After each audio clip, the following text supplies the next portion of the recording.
Hello, Digger, and welcome to another exciting episode of the Learn True Health podcast. We have an amazing episode for you today with Dr. Ellen Kamhi coming back on the show.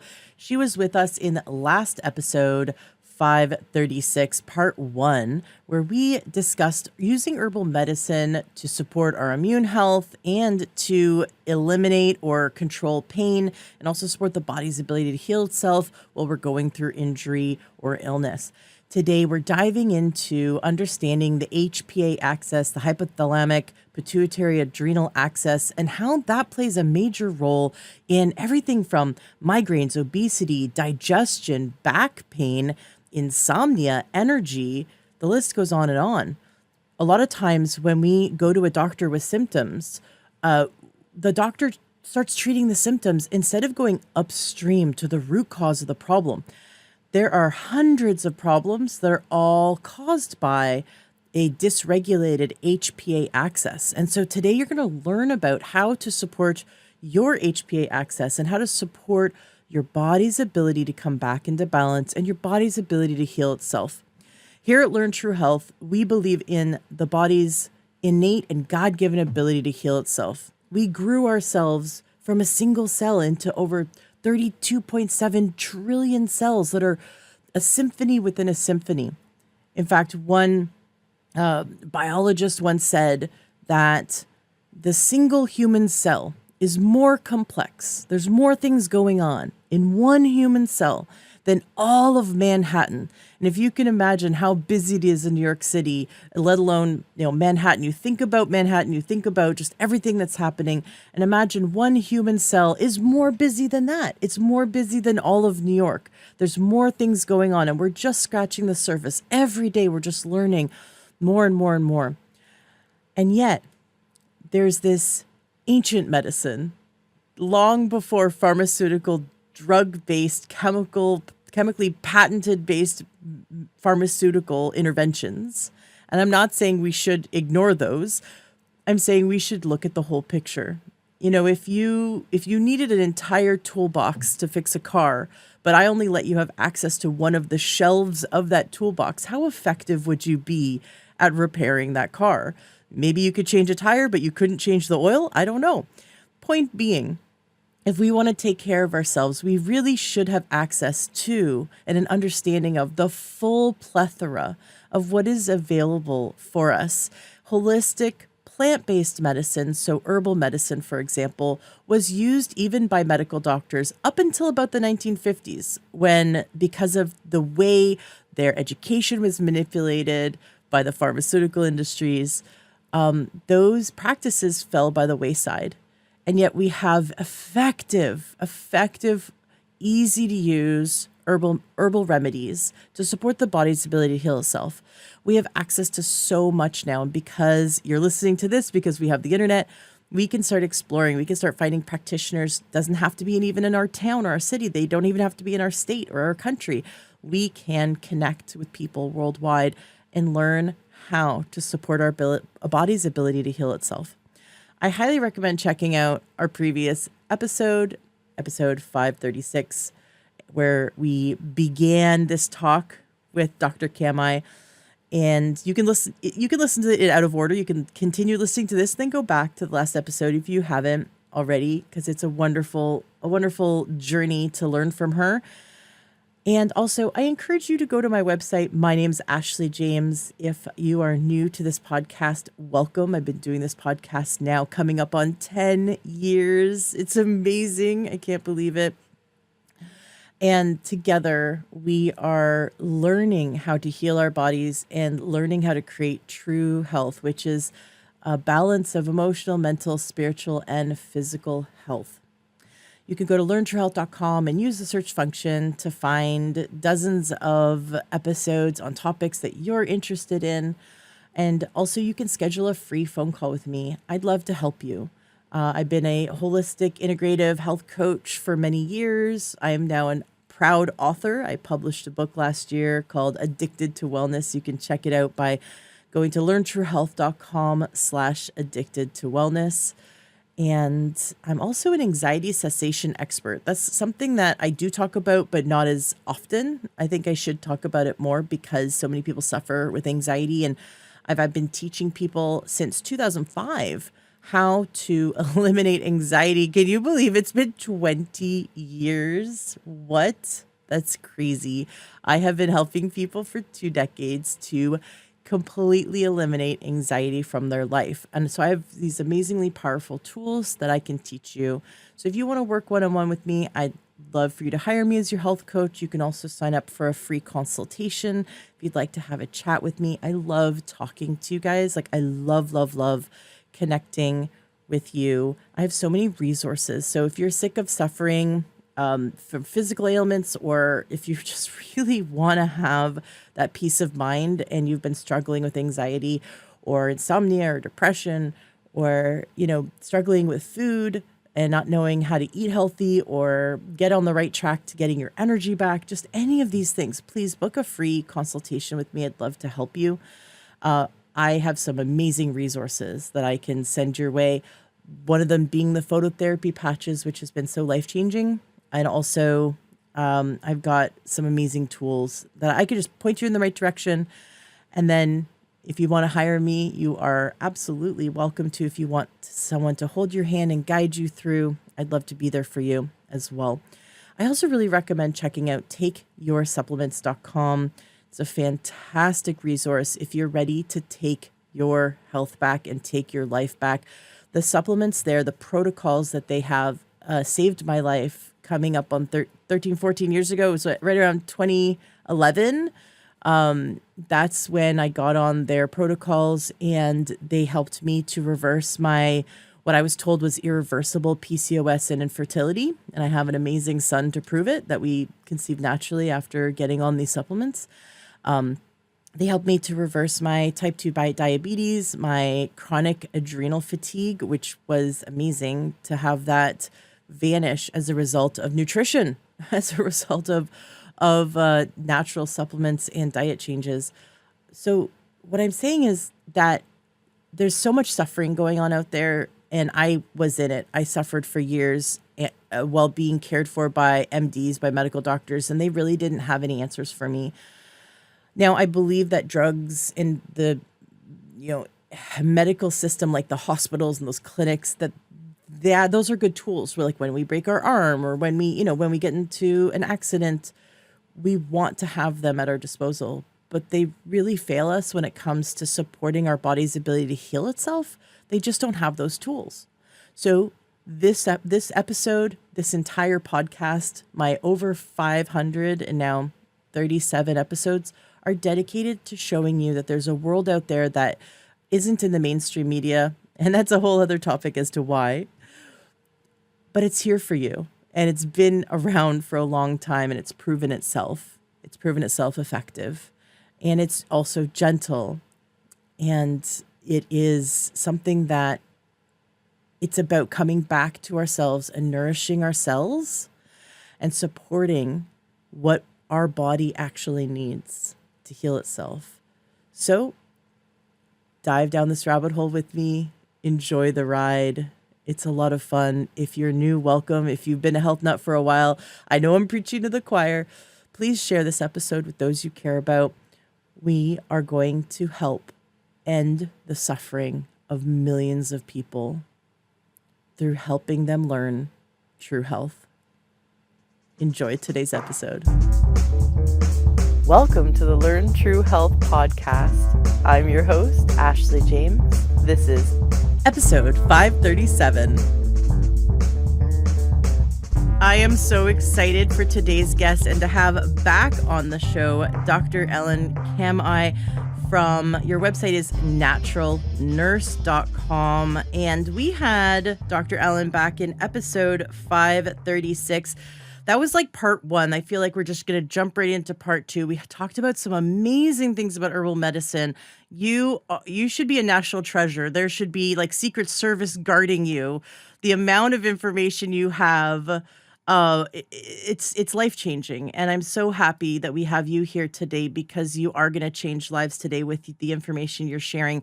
We're going to dive into understanding how we can get out of that stress response to then help the body go into that healing mode through balancing the HPA, the hypothalamus, adrenal, pituitary axis.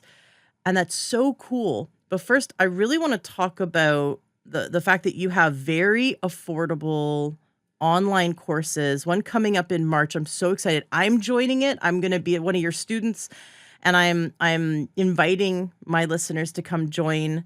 It's such life-changing information, so affordable, so accessible. Tell us a little bit about your course that's coming up in March, naturalnurse.com. Well, thank you so much for the opportunity. I've been doing herbal medicine since 1964. And what has been so exciting about that is seeing people really get well. Mm-hmm. They seem, when they're just put on pharmaceuticals during a 2-minute visit or 8 minutes if they get a whole long time with their doctor, all that happens is they're given a prescription drug, which sometimes can be useful, but does not usually heal the situation. In fact, I would say it almost never does. And that's unfortunate because people then get on a roundabout. Well, when we use a natural intervention such as herbal medicine, now herbal medicine, of course, was always used even by physicians until very, very recently. So even in the 1950s in the United States and all other countries, herbal medicine was what anything that might be called a pharmaceutical and was found in a pharmacy, those were all herbal medicines. And only after a big political agenda, and I write all about that in my book, The Natural Medicine Chest, the history of natural medicine, there was something called the Flexner Report that was actually commissioned by the Rockefellers and was part of a discussion of the AMA, the American Medical Association, as it came into being. And that is when, purposefully and politically, there was a move to restrict both access and information about herbal medicine and other natural healing modalities, such as homeopathy and other things that can be very useful that we use in integrative and functional medicine. And there was a movement to actually stop the teaching of any of those things. It was called irregular medicine, to actually stop the teaching of that to physicians in medical schools, and to restrict the teachings to physicians to only one source of information that had to do with only two modalities. One is pharmaceuticals and one is surgery.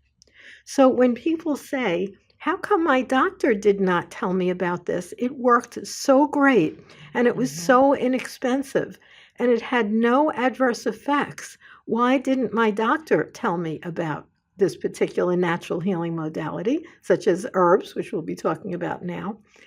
You know, the answer is unfortunate because it's actually politically maneuvered. And that's a topic for another whole show.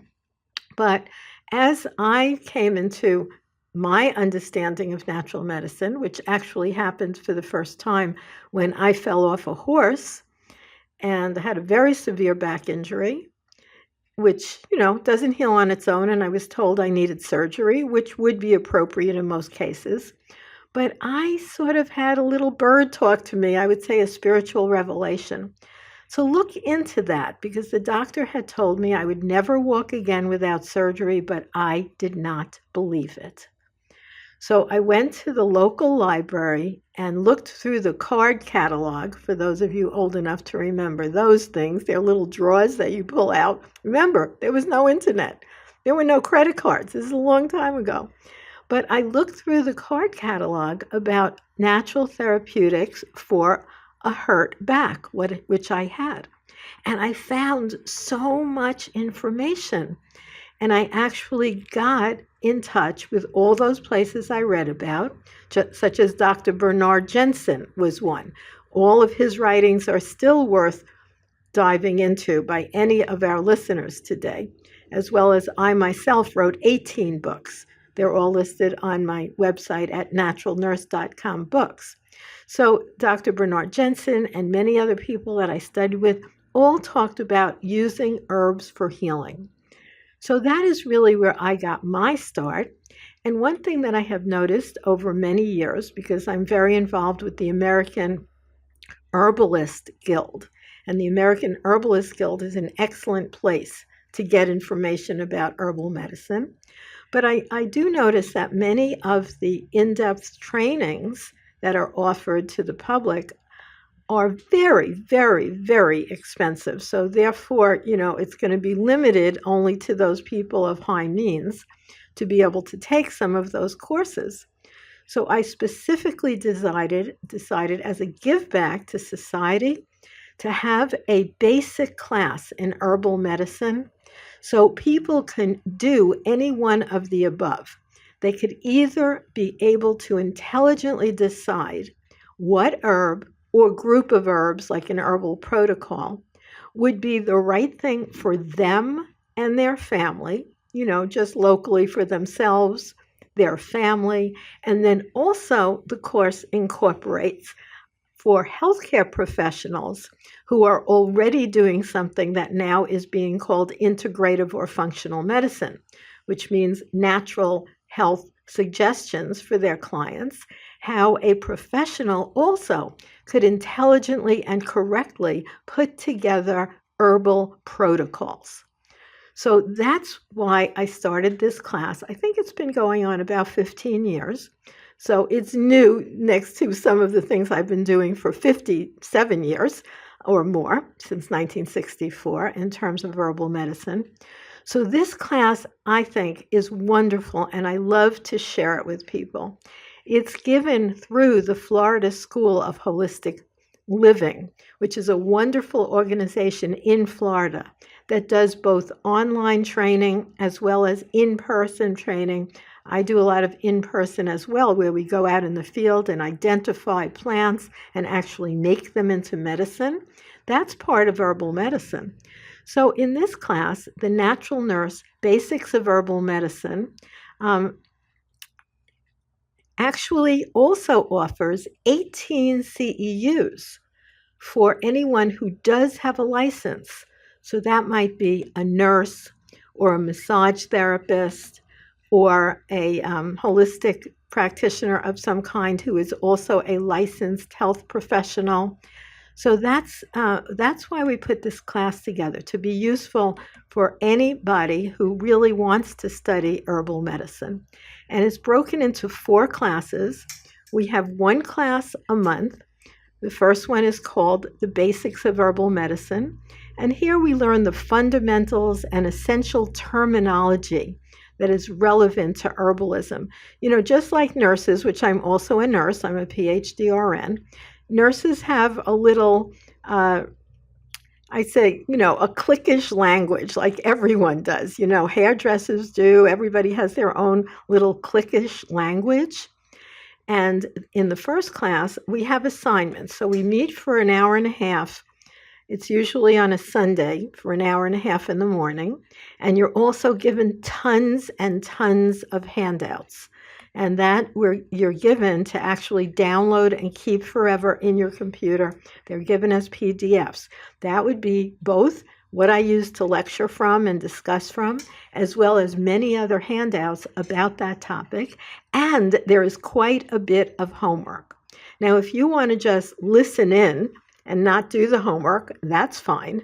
But if you want a beautiful certificate given by the Florida School of Holistic Medicine, and also the CE units, those are only necessary for someone who already has a license.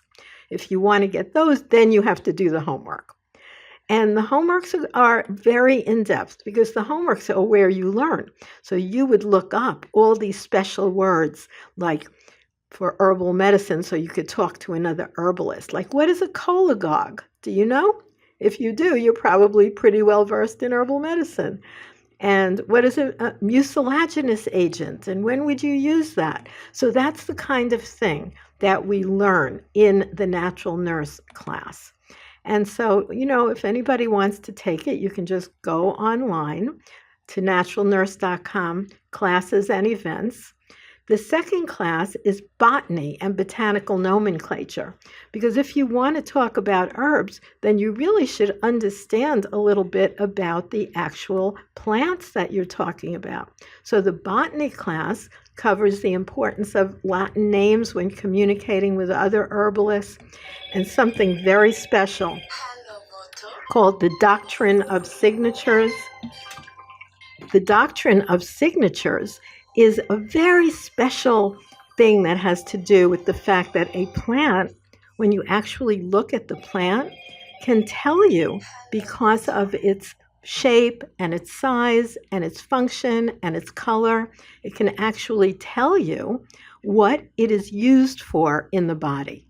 So that's a fantastic aspect of the doctrine of signatures. So we go deeply into that spiritual signature that a plant has, and also identifying plant families and how we decide if a plant is edible, medicinal, or, a very important topic, is plants that are poisonous. It's a real good thing to study that before you go out and gather plants for food and medicine. So if you do not come on board with the class when we have it, at that time, you can always get it on the archive. Once you sign up for the class, you will get a link to come to the live sessions, and you will get all the handouts for you to download. And then you also get an archive link, so you can join us anytime. If you don't come in when we're doing it live, you can come in basically anytime at your convenience to finish the course.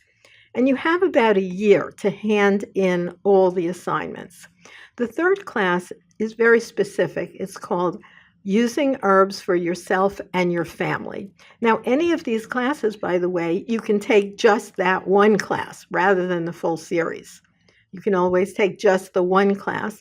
And each class gives 3 CE units for professionals. Well, if you take the whole class, the whole course, and do all the homeworks, then you get 18 CEUs. But the third class is Using Herbs for Yourself and Your Family. And this covers common herbal first aid that people might use for colds and flus and ear infections, upset stomachs, skin rashes, and other mild daily health issues that can be handled at home.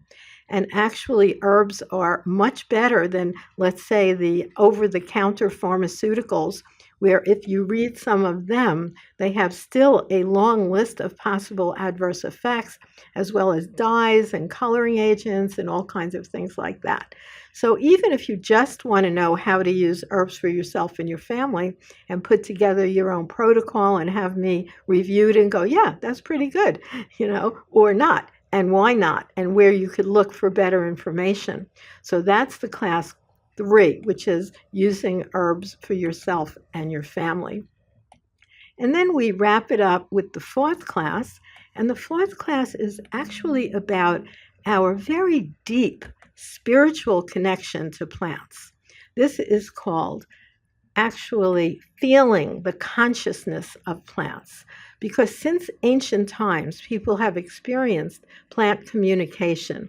And almost anybody can walk outside their door and there's a tree that lives there, and the tree might be living there a lot longer than you're living there.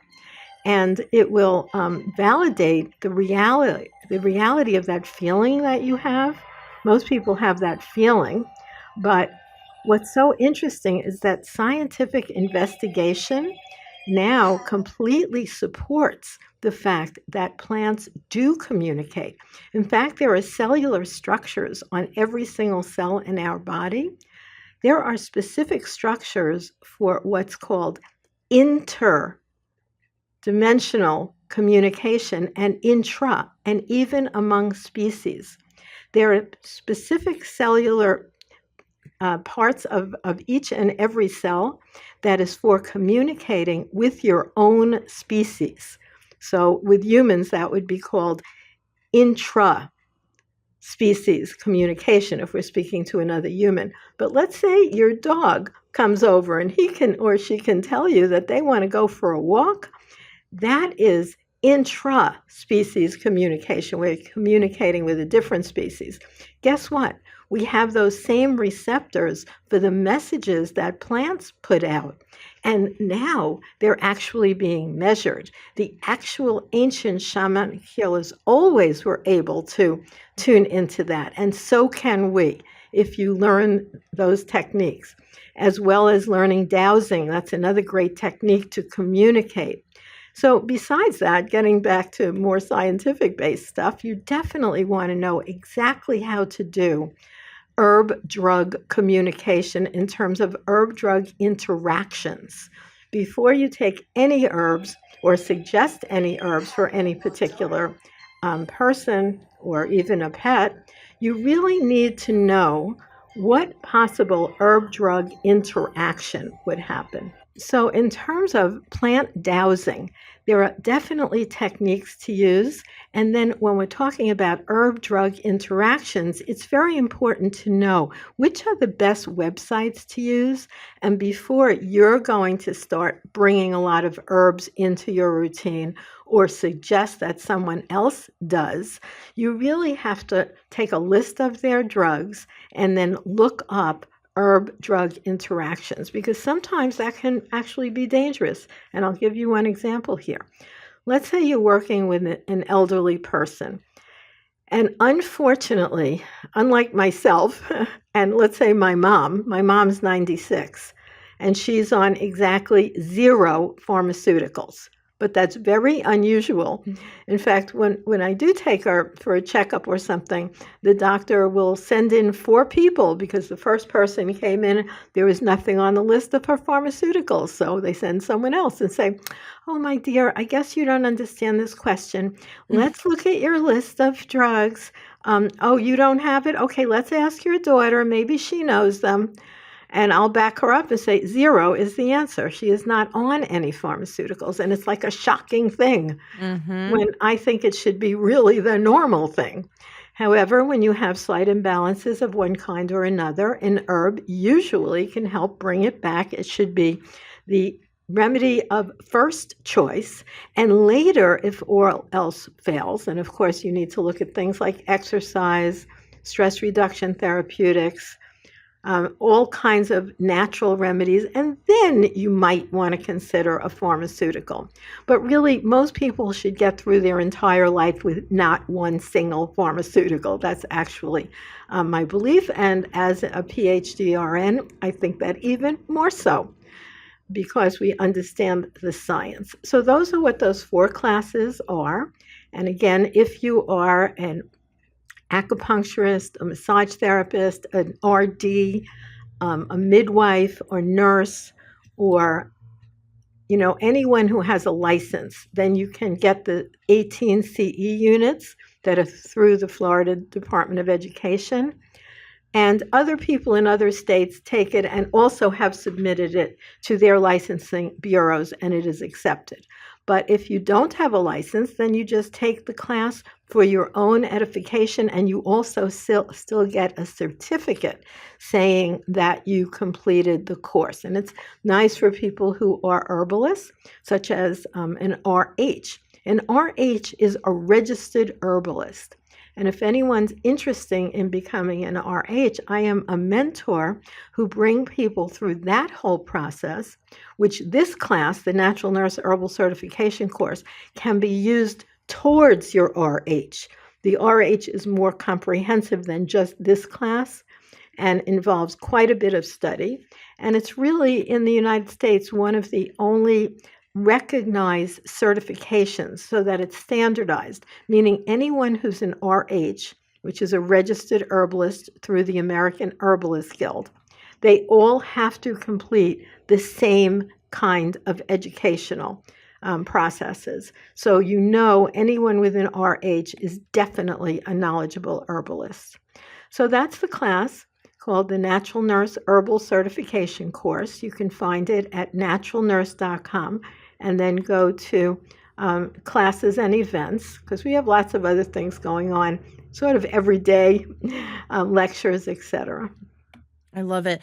If someone wanted to hire a registered herbalist to work with them, what's the best way to find one, either local or online. Are you available to work with people, or do you have a website you can refer people to like a directory? I do. So I personally did one-on-one, where we made and we set up an herbal protocol for an individual. I did that for 57 years, but no more because I am way too busy. I am really Yeah. way too busy. So my focus now is if an individual wants to walk the path of becoming an herbalist, I do a lot of one-on-one education, walking them through the process. That I do. But not, oh, you have a cold or flu, take these herbs. That I did. Now, I did write 18 books. So we have all kinds of books with very specific protocols in them, as well as lectures, individual lectures, like what you do for colds and flus.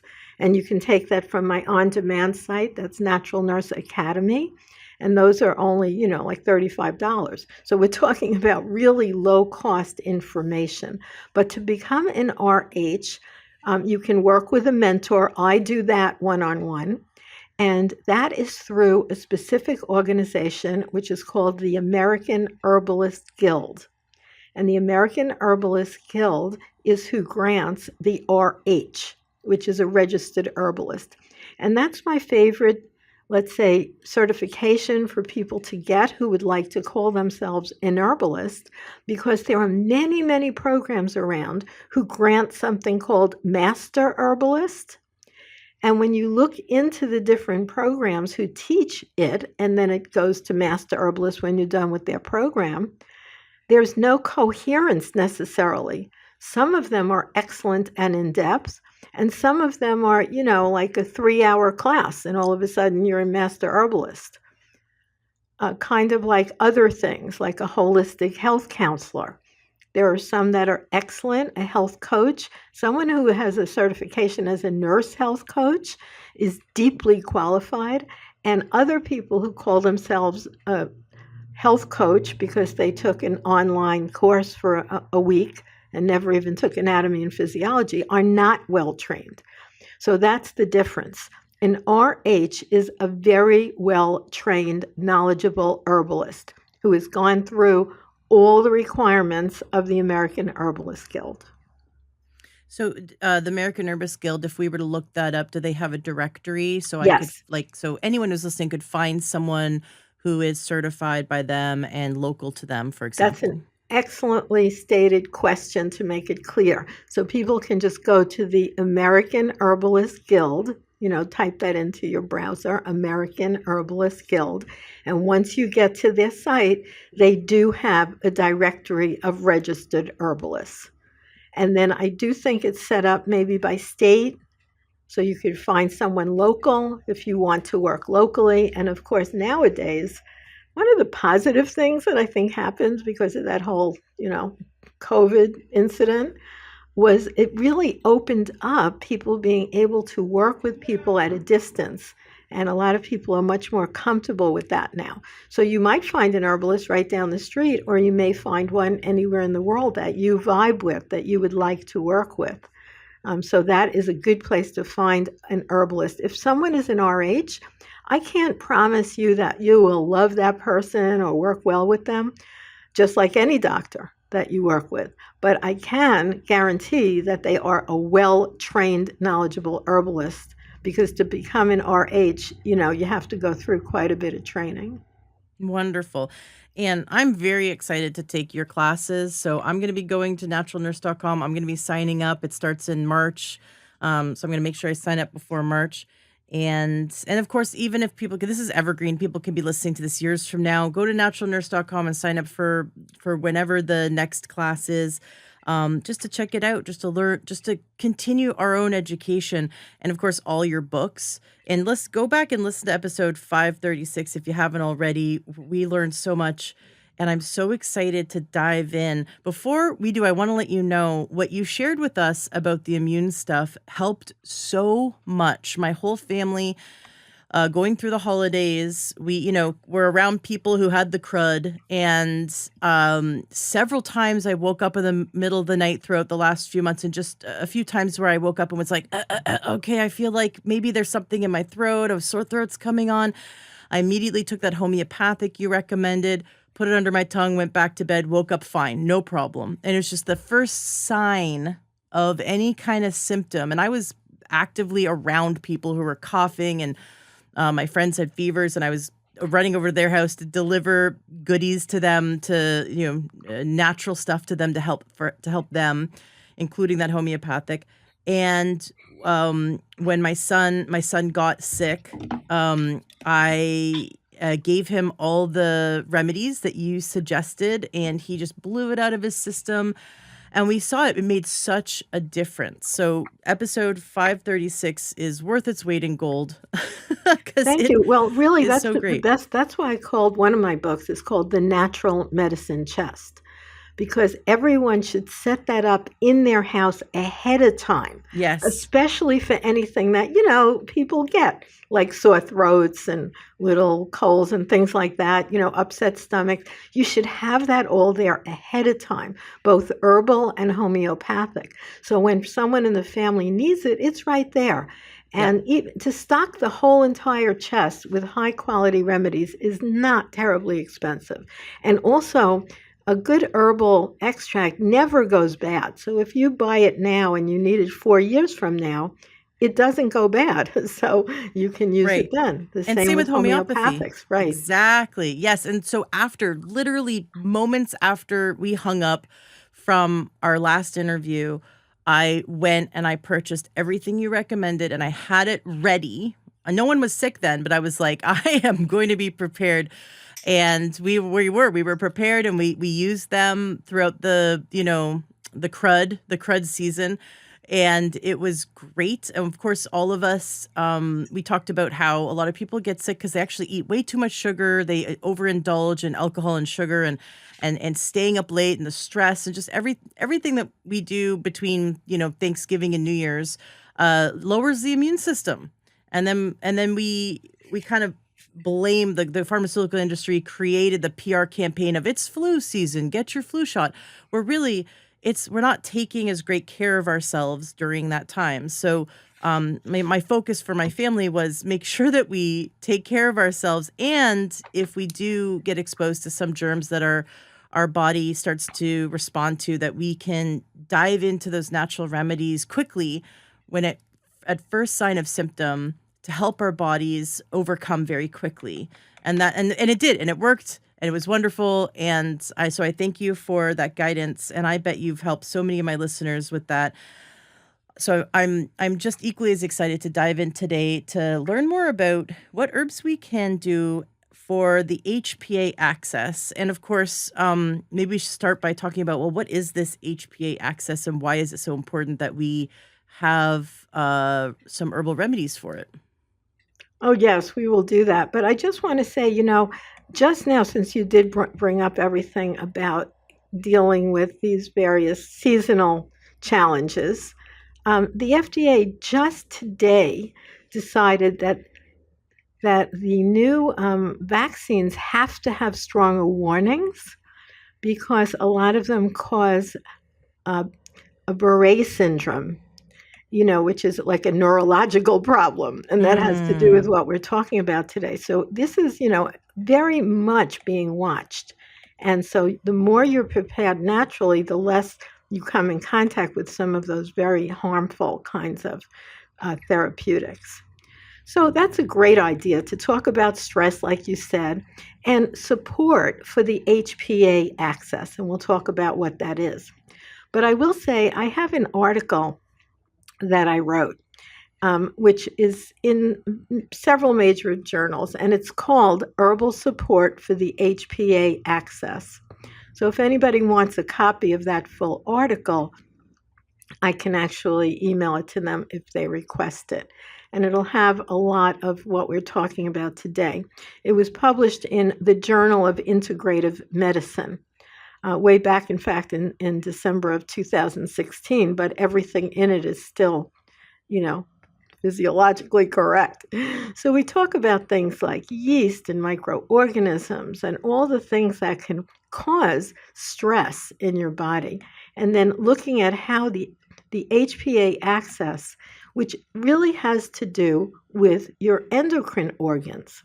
So some of the organs that are involved in this axis are the pituitary gland, the pineal, the hypothalamus, that's the H, also the pancreas, the gonads, the adrenals. We're going to talk about the thyroid gland and also the parathyroid gland. So all of these glands in our system, they work together in an energy connection that is like a dance. When one pushes, the other one pulls, and they are found all throughout our body. So some of these things are in our brain, like the hypothalamus and the pituitary. Those are in the brain.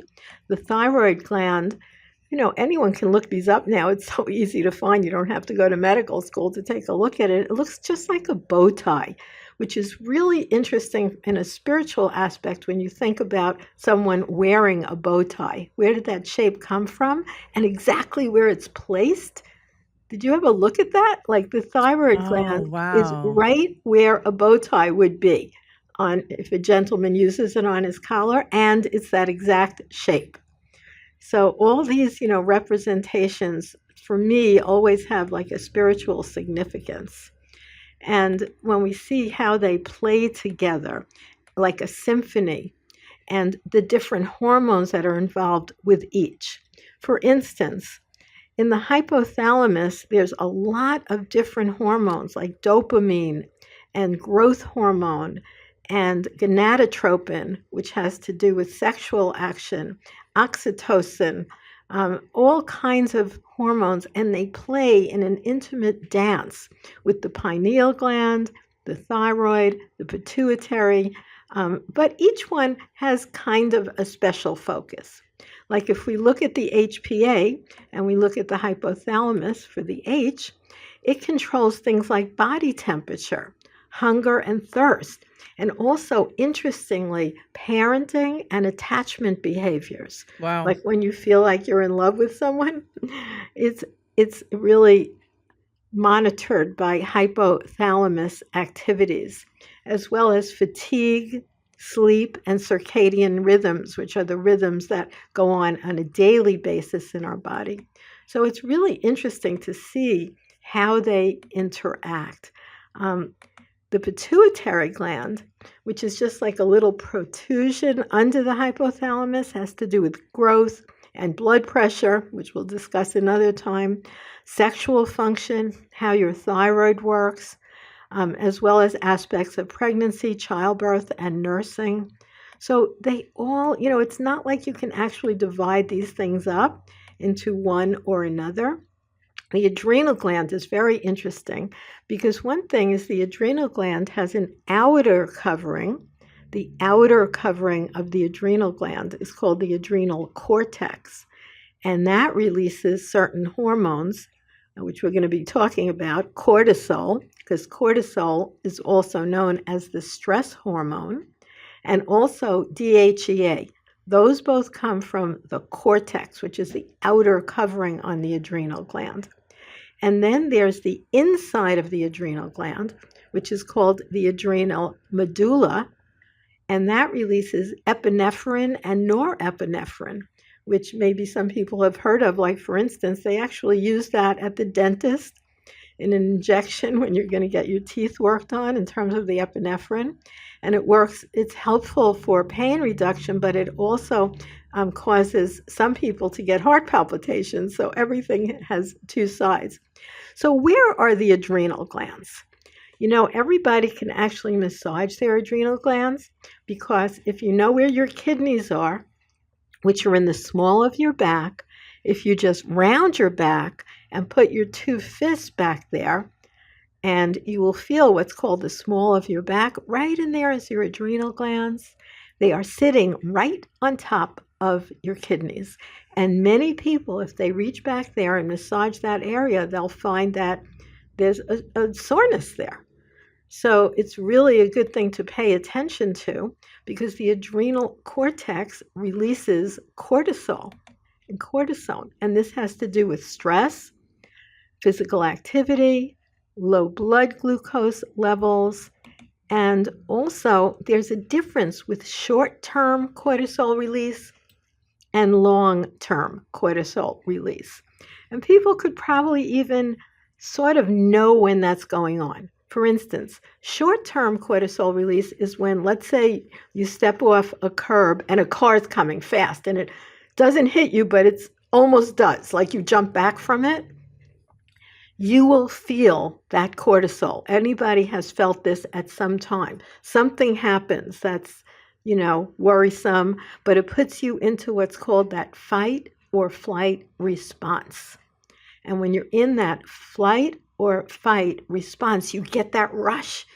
Sometimes they call it an adrenaline rush, but it's actually linked to that cortisol release.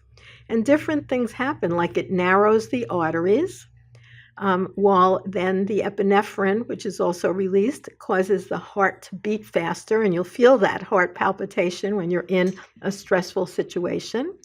But then very often the stressful situation is resolved. You jump back out of the traffic and you go, he wasn't going to hit me anyway. It's okay. My child is okay. Take a few deep breaths, and before you know it, you're kind of back to normal. That's different than long-term cortisol release. And many disease processes are linked more to that long-term cortisol release, where that doesn't shut off appropriately. It sort of stays on. Lower dose release of cortisol, but it doesn't go off. And that's when you're experiencing things like insomnia, migraine headaches, even obesity and GI complaints usually have a long-term cortisol release part of it. It weakens the immune system, and you have imbalanced emotions, low resistance, where you kind of, catching everything that goes around. So stress in the adrenal glands are very, very intimate in terms of how well we feel. And the pancreas is involved, the thyroid is involved. All of them are sort of turned on and off by this cortisol and also DHEA. You talked about how the thyroid is involved. It's so fascinating. Is someone with long-term stress, that long-term cortisol release, where it's kind of it can't shut off, do they tend to become more hypothyroid or hyper? Or does that come together? Does the thyroid function? Do you see thyroid function being impacted directly from long-term cortisol being kept on? Absolutely, and I'll talk about that in terms of T3 and T4. But first, I just want to bring in where we had mentioned about the parenting aspect with the cortisol, because it's so interesting that specific studies have been done showing that maternal stress and elevated cortisol during the child's infancy relates to anxiety and depression, particularly in teenage girls. So that is really, really interesting, that because of the mother's stress, even after the child is born, we find a higher level of anxiety and depression in teenage girls. And studies are just, it's so interesting when they find things that we know anyway. So yes, let's talk about the thyroid gland. That's another whole gland. Like I said, it's shaped like a bow tie. And there's two biologically active thyroid hormones. One is called T4. It's also often called thyroxine. It's another name for it. And then there's T3. So there's more, but the two important ones that are often measured are T3 and T4. They're both derived from an amino acid called tyrosine. So if you don't get enough tyrosine, you often will have thyroid problems. So the tyrosine is converted in the body into T4 and T3. Those are the main thyroid hormones. And here's the difference between them. During a normal day, your thyroid will secrete about 80 micrograms of T4 and only 5 micrograms of T3. So you see there's much, much more T4 that your body generates, and it generates just a little bit of T3. However, T3 is much more important in terms of biological activity. So it's interesting because the body will then convert some of that T4, which it has lots of, into T3. It will do that if it has all the nutritional support needed and all the enzymes that might be needed to do that to keep the thyroid functioning better. So there's a whole lot of conversion of T4 to T3 that takes place in the liver and the kidneys. And then the T3 is released into the bloodstream and floats around and does its actions. But if any of those things are interfered with, such as liver toxicity or kidney toxicity, then there's not going to be enough conversion, which means you won't have enough of that really active T3. So the body is just incredibly complex and beautiful. And this is where a lot of people hear of that they may be deficient in iodine. This is where that comes in, because iodine is important in the thyroid gland and also in the uptake, in the energy cycle. You know how we make energy in our body? Some people may have heard of this. It's called ATP, adenosine triphosphate, and ADP, adenosine diphosphate. And this is where the thyroid gland has a lot to do with how much energy you have. How good does that transfer happen? But this is interesting. Adenosine tri. What does the word tri mean? 3? Exactly. And adenosine di. What does the word di mean? You can 2. guess. Exactly. So it goes to 3 phosphate molecules. That's adenosine triphosphate. It releases a phosphate molecule and becomes adenosine diphosphate, which has 2 phosphate molecules. But let's think about what phosphate is. You know, phosphate, if you think about a match, if you strike a match, what you see there on that flame is linked to phosphate, because phosphate is something that gives off light. So to me, that's really amazing, because this entire HPC axis that we're talking about, and HPA axis with the adrenal glands, has to do with how well our intracellular light-releasing mechanisms are. So we look at that both from a physical aspect of the phosphorylation action, which has to do with the release of a phosphate molecule from ATP to ADP, releasing energy. That's how we walk around. That's how we think. That's how we do everything. So we are actually light energy beings. So when people say, well, that's just kind of a new age, floppy concept of some sort, it really isn't. It is actually how we work. We work energetically on light, and that's not just a philosophical, new agey kind of statement. That's an actual statement in terms of how our body releases energy in this HPA axis. So these hypothalamus and the anterior pituitary, the thyroid, they all work together. And then, what they do then in the cardiovascular system, it increases heart rate and how well you have vasodilation, which is your veins and arteries as they open and close, how they affect blood flow. In your central nervous system, if somebody feels like all the kind of mentally sluggish and anxious, well, that has to do with this thyroid hormone not working well. It's kind of, all across the body where we can feel these things. So then another gland I'd love to go into here is the pineal, because the pineal then moves into a very, very interesting thing because it works by light. The pineal gland in humans depends on the light-dark cycle. And right now, in our modern culture, we are way over inundated with light. And when you're inundated with too much light, the pineal gland can no longer produce melatonin. And that's why many people have sleeping difficulties, because of the melatonin interference. So, it all fits together in terms of how well we feel, how much energy we have. That HPA axis is incredibly important. And we could talk about, some herbs that can be useful to help balance it. Oh yeah, I'd absolutely love that. Just really curious about how many people are walking around, with diagnosis of one or another, that it actually all comes back to a um uh, I don't know how to put it in the correct way, but like an unhealthy or an imbalanced HPA access. Yeah, And people are walking around being put on all kinds of drugs, from blood pressure to weight loss to blood sugar to thyroid, to adrenal, so many different issues in the body.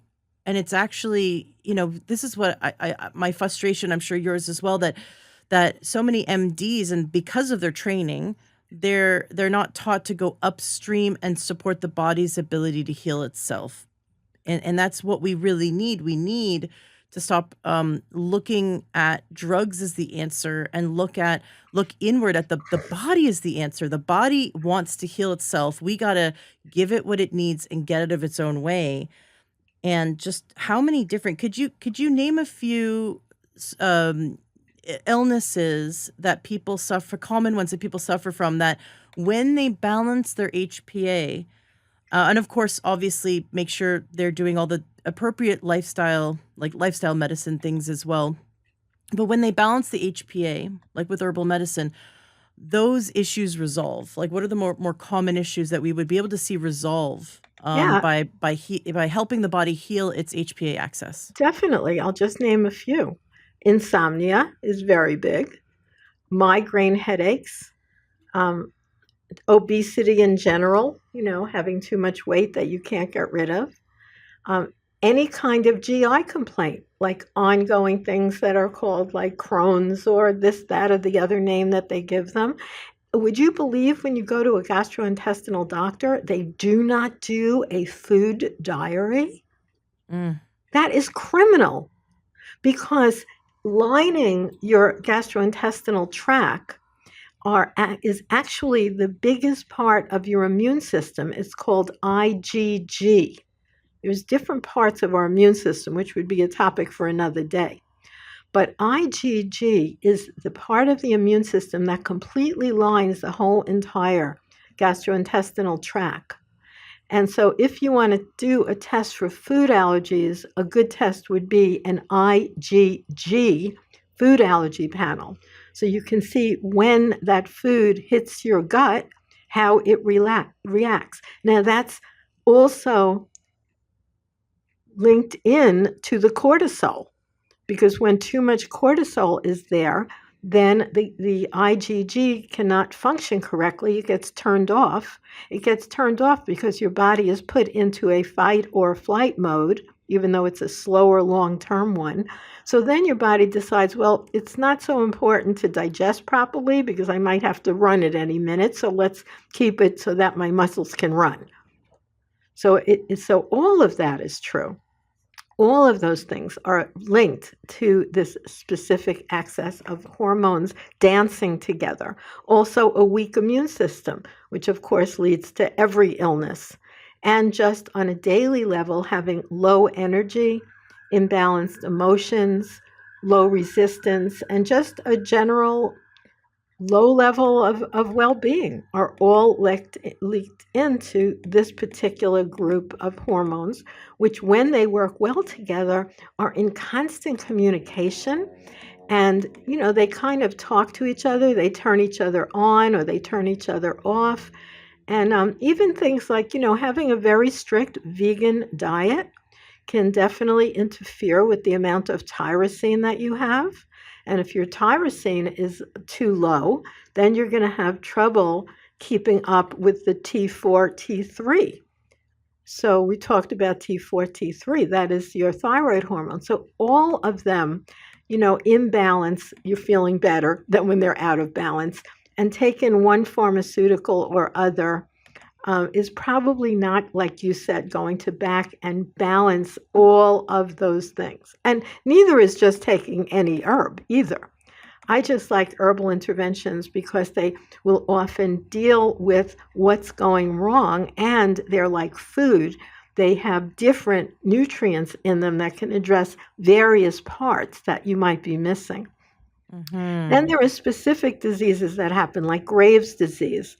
That's a condition caused by excessive production of thyroid hormone. And that's where you'll see an enlarged thyroid gland. People actually get a lump in their neck, or protrusion sometimes of eyeballs that kind of stick out a little bit, as well as a rapid heartbeat and being very excitable in terms of nervousness.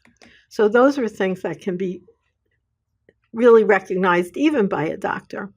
Then, of course, with the thyroid, there's hypothyroidism, which has to do with not having enough, or hyperthyroidism, where you're having too much of those thyroid hormones. But there are many herbal remedies that can help address this. Well, I know so many people just generally complain about wanting better sleep, more mental clarity, and more energy. And That's right. those are major, major issues. Like if you can if you can give everyone better sleep, better mental clarity, better energy, like you're sold. Everyone's going, take my money, just tell me what to do.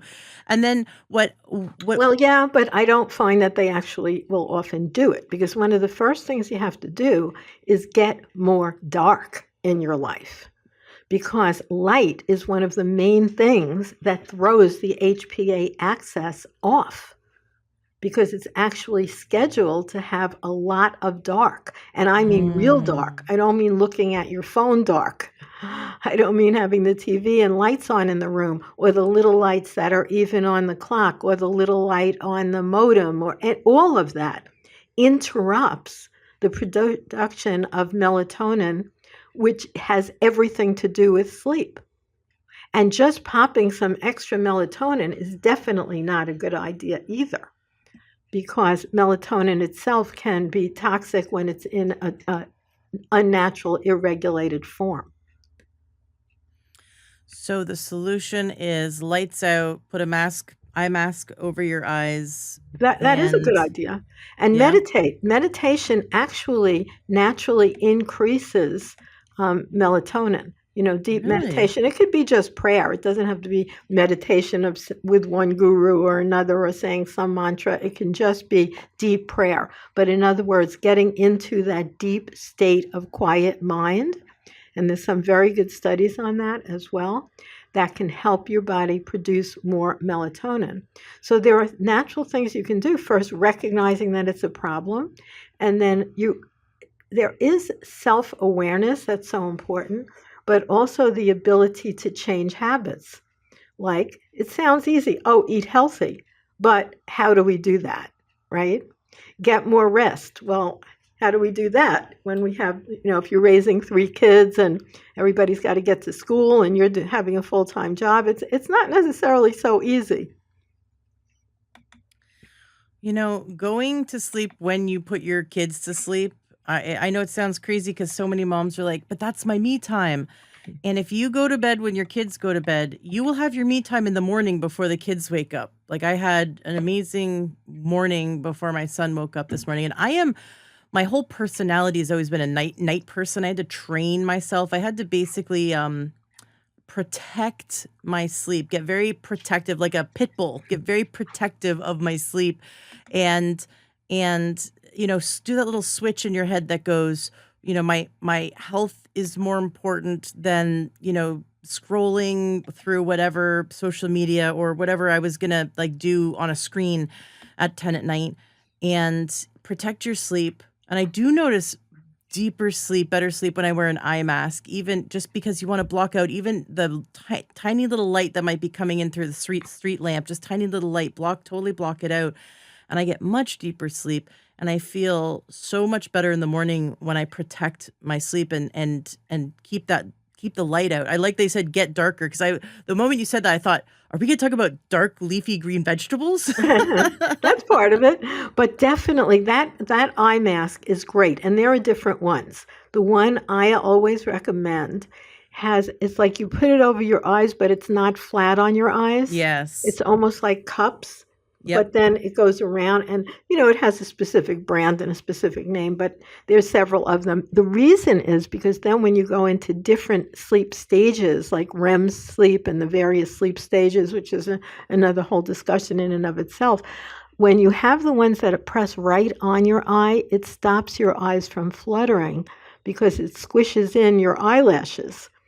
So they Right. don't have their natural movement because your eyes actually do flutter when you're in that deep, deep sleep. But if you have the right kind of mask, it doesn't interfere with it, but it completely blocks the light.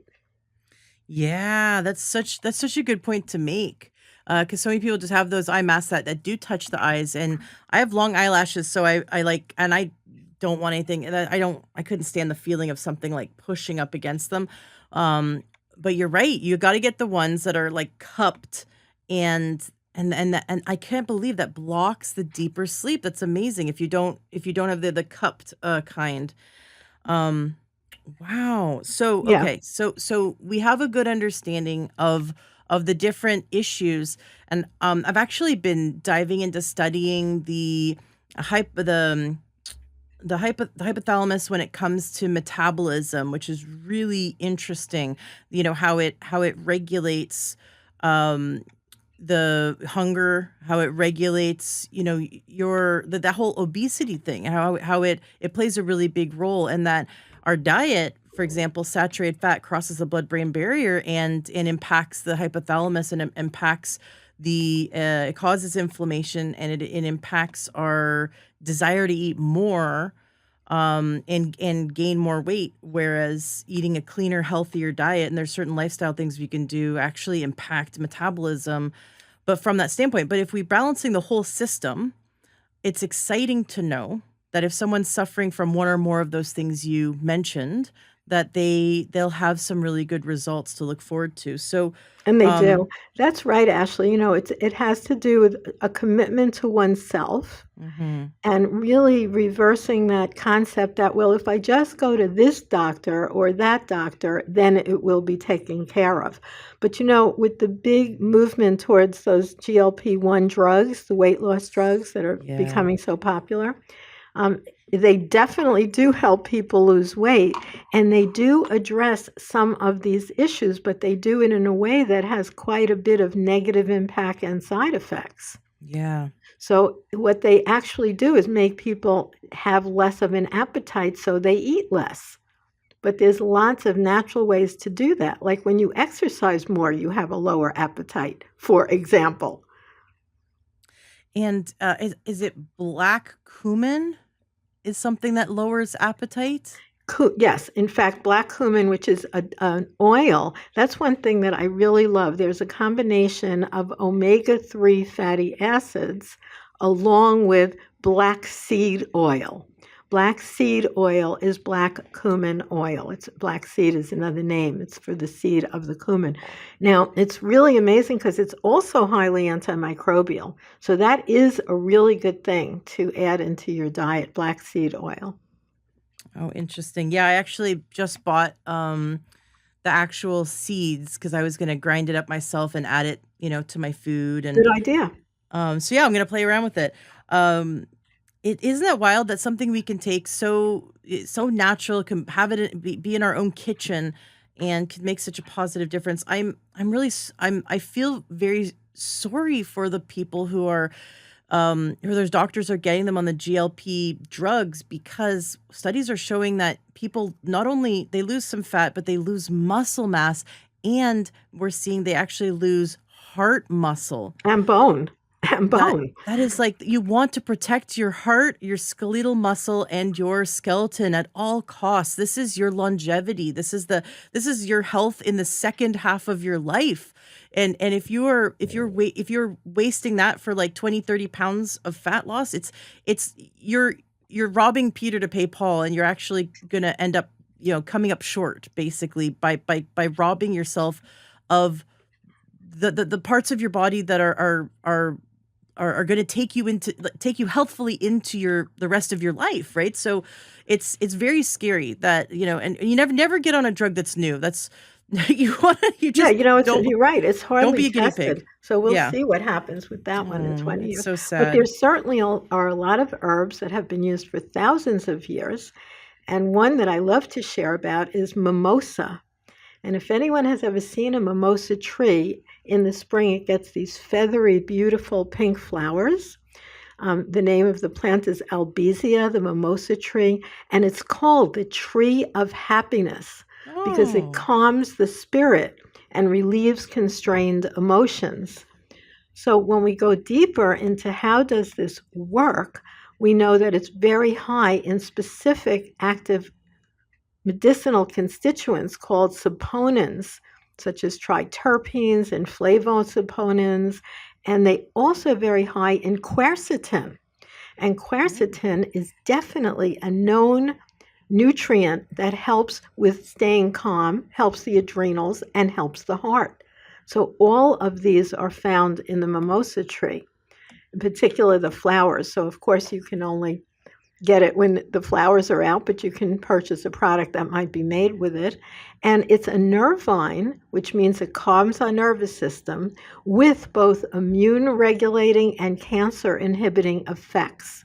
And we Wow. even know how it works by binding to the 5-HTP receptor, and that influences depression, anxiety, and irritability. So how great is that? Because it has an effect on GABA, dopamine, and serotonin. GABA, dopamine, and serotonin are those chemicals actually in our system that have to do with staying calm or feeling really stressed out, with being able to sleep well or not, with feeling like you're in a good mood or not. And people with low blood pressure, low mood, low thyroid, or anxiety and poor energy are very much helped by mimosa. And it also has no known adverse effects. So Wow. it's an absolutely wonderful link to the whole endocrine system that we've been talking about. And, it works via the pituitary gland. So mimosa is one that is a really good adjunct to staying healthy. And you don't need a lot. Like if you get a liquid mimosa extract, you can use a few dropperfuls a day. They have it in capsules. And there's actually no reports of adverse effects or interactions. So mimosa is a really good one to, look into. But of course, if you start any herb for the first time, you want to check your reaction. Like, don't take 15 new herbs all at once. Take one, take Right. it for a week or two, go, oh, it feels a little good. Then you might want to add in another one. For our discussion today with the HPA axis, another really great one to add in is magnolia, which is another gorgeous flower. And it's interesting how much flowers actually are linked to human mood, anxiety, and happiness. But magnolia actually binds to a lot of important targets that are mood regulating, such as serotonin. That's one that it binds to. And it has to do with cortisol, which we've been talking about. That whole stress hormone cortisol, magnolia lowers it. It also suppresses NF-kappa B. NF-kappa B is one of the things that makes us have inflammation. So very, very good herb to add to your, herbal herbal thing. And then, castor oil pack, which is another whole discussion that we could go into at another time. But putting the castor oil pack on your adrenal glands and on your thyroid gland, like switching it off, one day on one day on another, maybe twice a week, can really make your body make its own stress supportive hormones. So that's another great thing to do. So that would be like a castor oil pack on the lumbar spine while you're sleeping. Yep. Love it. You can put it The there, or you could put it on your thyroid gland, which is, remember, that bow tie right on your neck. Yeah. For the magnolia, what's the good dosage to start with? Well, I can give it to you, but I always say you have to, if you're purchasing a product, read the label because it depends. Is it standardized? Is it a capsule? Is it a liquid? But the amount that is usually recommended is 160 to 500 milligrams, depending on the weight and condition of the person using it. And also if it is standardized to one of the active constituents that are known, such as magnolol or hanakiol, then it's usually about 1 to 10% of the basic bark extract. So I would just always say, when you're going to get an herbal product, read the label. And of course, if you gather your own and make your own, then you're not going to know the exact milligram amount, and that's okay. Would someone make a tea out of magnolia flowers? You can make a tea out of it. And it was named originally because a person who first named it, his name is Pierre Magnol. So he was a French botanist, which is often the case. And there's some really great studies. Like, if any of our listeners go to PubMed, PubMed, PubMed, you can just plug in to PubMed anything you want to know about any herb. If you want to know about magnolia, just plug it in there and you'll get tons of studies. Like, there's one called Magnolia and Mood. And, there's all these studies about every single plant, every single one. Anything you want to know, you can look it up, find out yourself. Print it out, bring it to your doctor, see what he says. They'll usually go, oh no, I don't know. If your doctor says, I don't know about natural remedies, then I like that, because they don't know.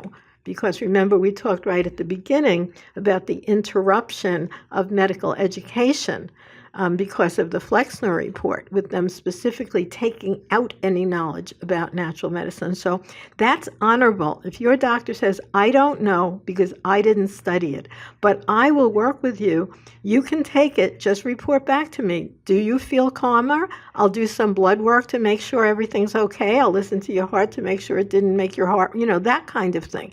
They can be supportive with what they do best while you're working on a natural protocol. And it's okay to fire your doctor if your doctor isn't supporting you, and find a doctor who studies holistic medicine, who a naturopath and osteopath, even a functional medicine doctor, or a doctor who just woke up and realized that there's more to medicine than drugs.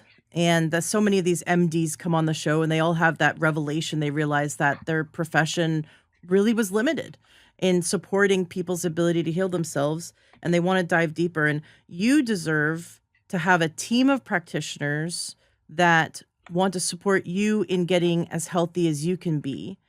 And there are doctors out there who limit their patients with their own belief system. And so don't let a doctor think, like, just if a doctor says, well, you have to be on this drug for the rest of your life because you're no, you can't heal your type 2 diabetes. Like, if they say these ridiculous things, or when you have arthritis, you'll always have arthritis. Like, these are just ridiculous limitations. They're limiting you. You got to find a doctor who believes in your body's ability to heal itself and wants to support you. Now, you got to do the work, but you got to find doctors who want to support you and also have the experience to back them. But I love that you said, print out the PubMed studies, show them to your doctors, and then gauge your doctor's response, because we want to surround ourselves with practitioners who are there to support our healing journey. That's really exciting. Is mimosa the same as Mimosa pudica? Yeah. So it's Okay. a tree with beautiful pink fluffy flowers. I always think it looks like, since you have kids, maybe you look at Dr. Seuss. Yeah. Dr. Seuss has a trifle tree as one of its characters that always looks to me like it. But the genus and species is Albizia julibrissin. So that, what you're talking about, might be just the common name of a mimosa tree. It's got beautiful leaves, and it gets these gorgeous pink parachute-like flowers only in the spring. So if you're going to use the flowers, you have to think about gathering them while they're there.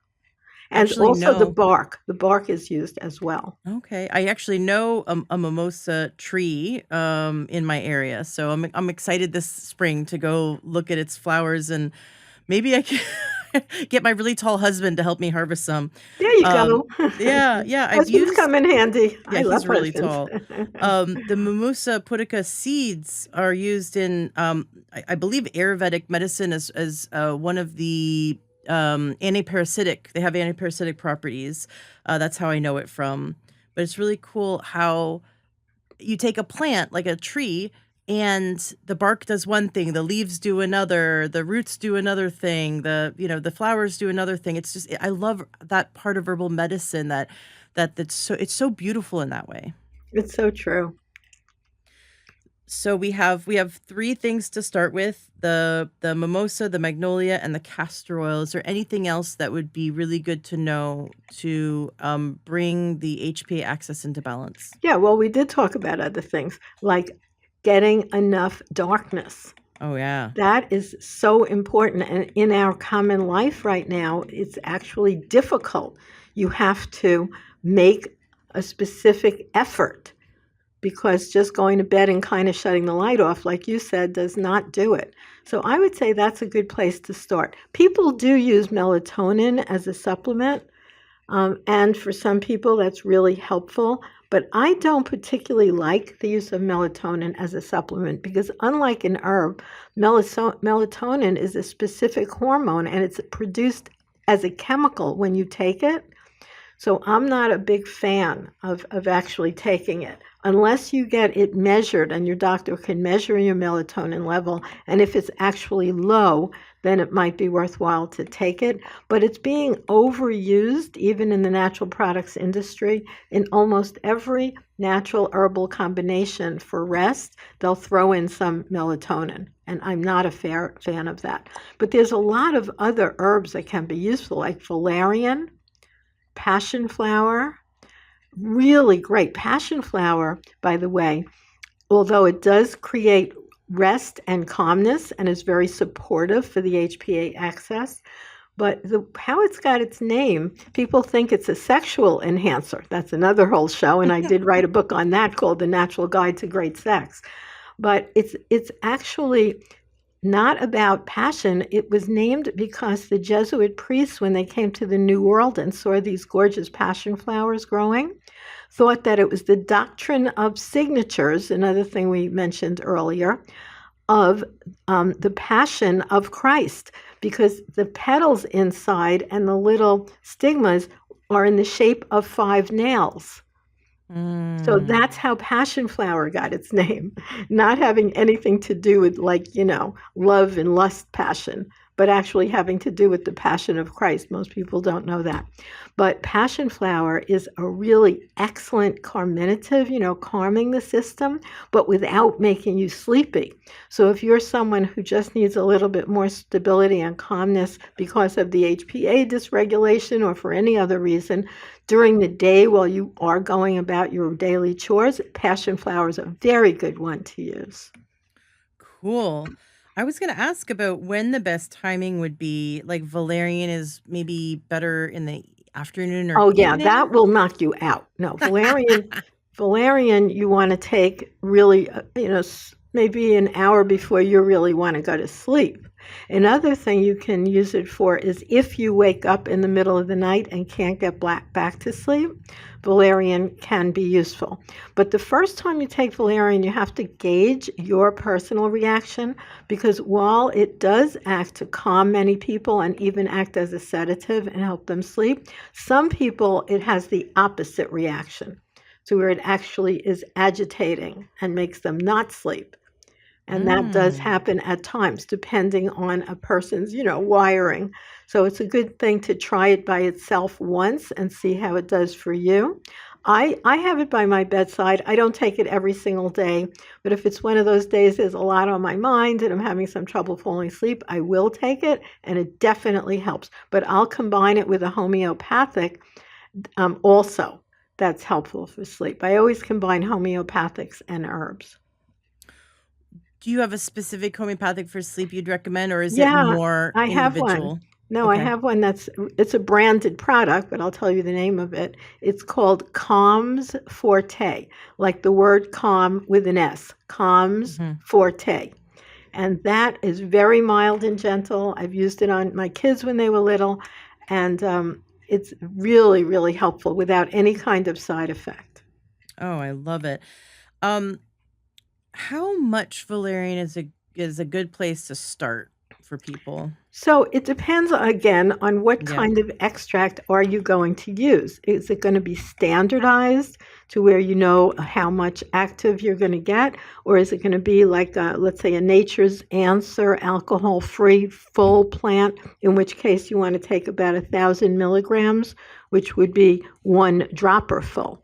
So what you want to do is actually read the bottle if you're not growing your own, and just follow the recommendations there. Sometimes it's about 450 milligrams. That's something that you'll often see. Got it. And passion flower, same question. What would do we just follow the bottle, or is there like a range of milligrams we'd like to try? Yeah, again, that is because is it one that's going to be standardized to an active constituent, or is it going to be a full plant? It's usually between 500 and 1,000, depending on the one that you get. And it will say, on the bottle, if it's a capsule, it'll tell you the milligram amount, or if it's a liquid, it depends on if it's an extract or a tincture, because extracts are much more highly concentrated than tinctures. Now, in our previous episode, you had mentioned like you don't publicly pick sides when it comes to brands, and I totally respect that. But we wanna make sure, what are like the things to look for on the label to make sure that it is a high quality, like good brand? Is it organic, wild crafted, like you said, standardized? What are the words that we should see on the label to know that this is probably a good brand to try? Right. Well, what I would say is definitely read the label and see how many, let's say, registrations that company has, because the herbal industry in particular is definitely a wild west. And a lot of people are in the business when they don't have the right kind of facility. So, what you want to know is that they are what's called a GMP registered facility. That means they're doing testing in terms of what's going in, what kind of raw ingredients are they using, what's coming out, and then also what kind of adulteration is there. Are there microorganisms when they're done? Are you sure there's not? So those are some of the things I would test for. Also, how long has the company been in business? Because some herb companies have been around for over 50 years. And that's going to be one that has been able to stand the test of time. So that's a good indicator as well.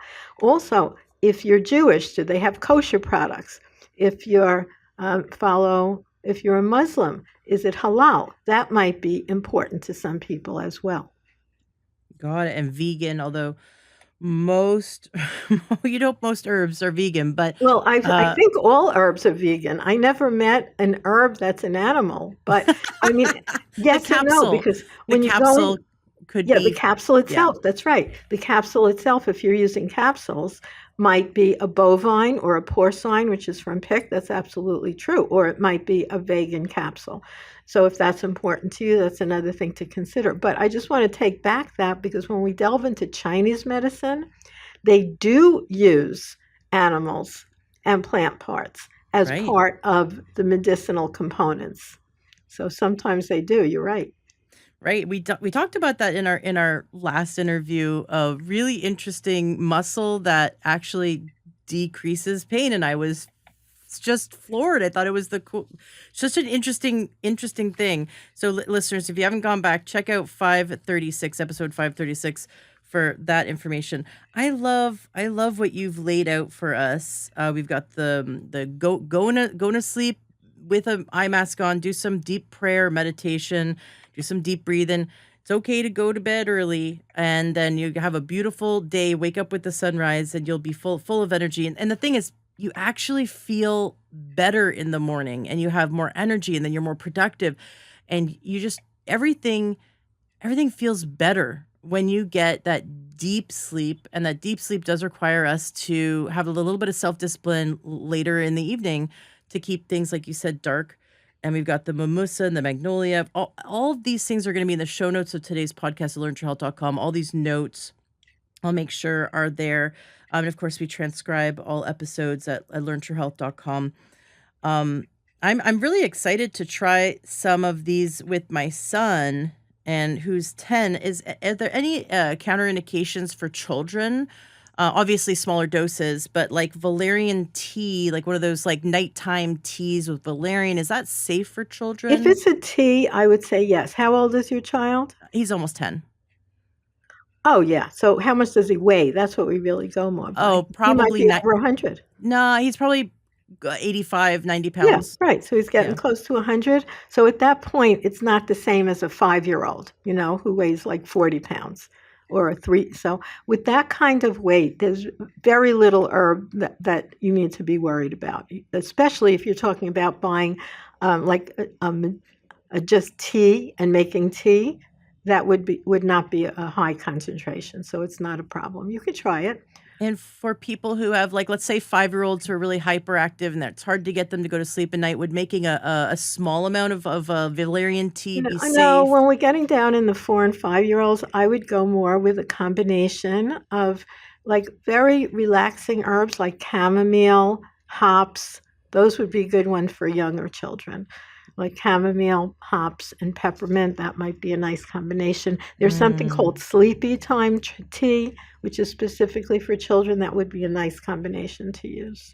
Got it. And they could also try the Calms Forte homeopathic blend that you had mentioned. Yeah, that you can use also for children. Awesome. It has been, again, amazing to have you on the show. I really want to have you back so many times because it is just beautiful learning from you. And I can't wait to jump into naturalnurse.com, your website, and sign up for your upcoming courses starting in March. But of course, no matter when you're listening, go to naturalnurse.com and check out the courses. And also, we talked about in the last episode that you do eco tours where people can actually plan their next vacation with you, and they get to go and have this beautiful vacation where they're learning the indigenous herbal remedies and making them and harvesting them and just having like such an adventure. So don't go to Disney. Don't go to don't go to like Fort Lauderdale or something. Don't go to some beach. Go on an eco tour with Dr. Ellen Kamhi. It would be amazing. That's on my bucket list. Thank you so much for coming on the show. I can't Thank you wait to so have you much, back. Ashley. It was a pleasure. This has been wonderful. Is there anything, you've already given us so much homework. Is there anything you want to say to wrap up today's interview? I just want to thank everyone for joining us and be self-critical a little bit, right? Look at your life and see if you can make changes, not like when I have enough money to go to a holistic doctor. Don't wait for that. Basically, what can you do? Can you eat a little healthier? Can you cut out wheat from your diet as first step? That's a really good first step. And like we talked about, coddling yourself to sleep with these really natural things. So that's a good place to start, I would say, with self-care, but also with self-responsibility. I love it. Thank you so much. Again, naturalnurse.com. I'm excited to join you in March for your classes, and I hope to see everyone there. Very good. Be well. I hope you enjoyed today's interview.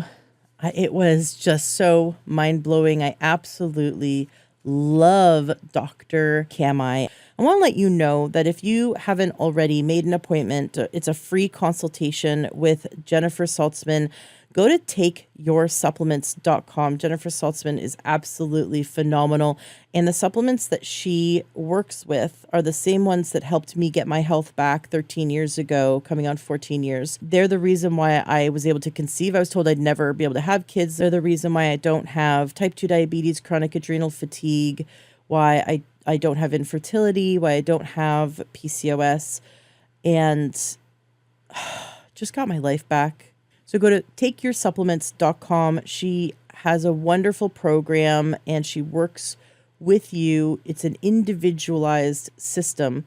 Now, they do have wonderful protocols for immune support for people who are suffering with more chronic immune issues and chronic digestion issues anything from hair loss, from skin, hair, and nails to supporting your heart health, your brain health, your liver health. They have a wonderful supplement programs, and also recommendations with how to adjust your diet to best support your health. I really like their immune support stuff, and especially like bigger immune things that you're facing. They have some pretty cool things. So check her out. I know if you thought that this episode was interesting, you would think talking to Jennifer Saltzman would be very interesting. It's wild that she gives a free session, and it doesn't cost any more to buy the supplements than if you bought them on your own. But these aren't in the stores directly. She helps you order the right ones for you based on your needs, based on your budget, based on your weight. It's all measured by body weight and dosed by body weight. And she gives you a wealth of resources as well. So it's a really great rabbit hole to go down. So I highly recommend going to takeyoursupplements.com and chatting with Jennifer Saltzman. She's absolutely phenomenal. And thank you so much for being a listener. And thank you so much for sharing my podcast so we can end needless suffering of millions and millions of people. And you are a part of that by sharing. Thank you.